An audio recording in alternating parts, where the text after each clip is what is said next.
when things go very wrong, like we're seeing with the control. This is telling me that the day of them losing control is upon us now. That's why I said I believe that we have gone to the next level in this global financial system reset, starting in the emerging markets.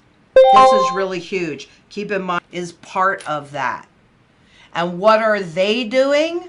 What are the central banks and the governments in those emerging markets doing to protect themselves? Well, look, what they know is whoever holds the gold, it is completely out of the system. So if any other central bank attempts to push their weight around in the system that they control, they need something that takes them out of it. That's why Turkey and Venezuela have been using physical gold to keep their economies going, at least on some level. And of course, back in May, Turkey repatriated their gold reserves from the US. You know that I believe you should always do what the smartest guys in the room are doing on any given topic.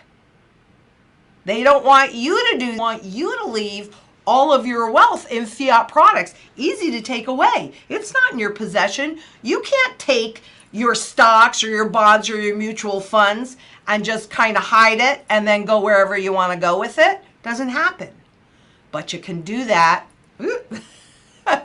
You could do that with physical gold. That's also probably why the 1%ers are positioning into the highly rare coins, because it's a way for them to hold and move a lot of wealth in a small little package that is beyond the control of any central bank. So I've shown you what's happening and how the emerging markets are interconnected to the globe. Yes, it's definitely all that by a lot of banks in the EU.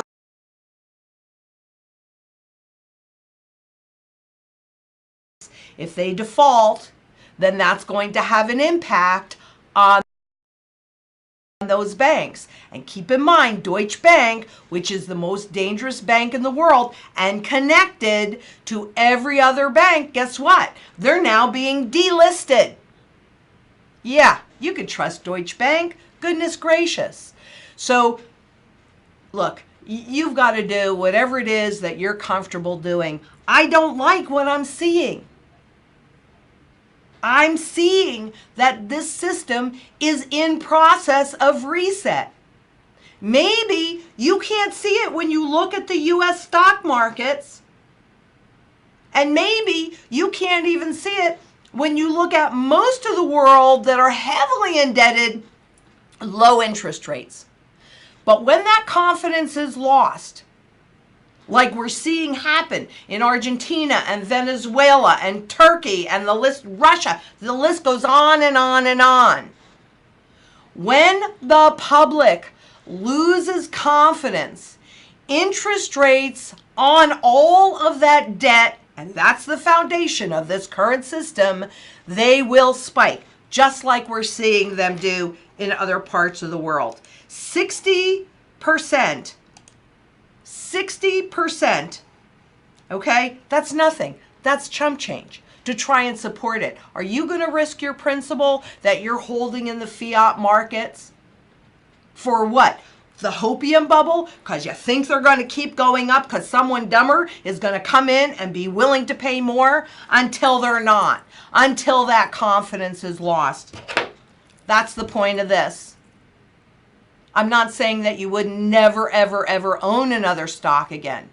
But let me tell you, you want to hold your wealth in something that holds its value that's outside of the system until we get the all clear. We do not have the all clear. We have the escalation that's happening right now. So what do you do about it? Well, this is what I'm choosing to do about it. And silver too. I know people think that I'm just about gold. Every physical metal has a function. So you establish your goals, and then that needs to guide you to your position to support those goals. Goals first. That's what we do here. That's what our mission is here. So keep in mind that you cannot solve a too much debt issue with more debt. That doesn't make sense. You can do it for a while. But what I'm seeing here is that that time is over, and it's starting in emerging markets, and the trend has escalated.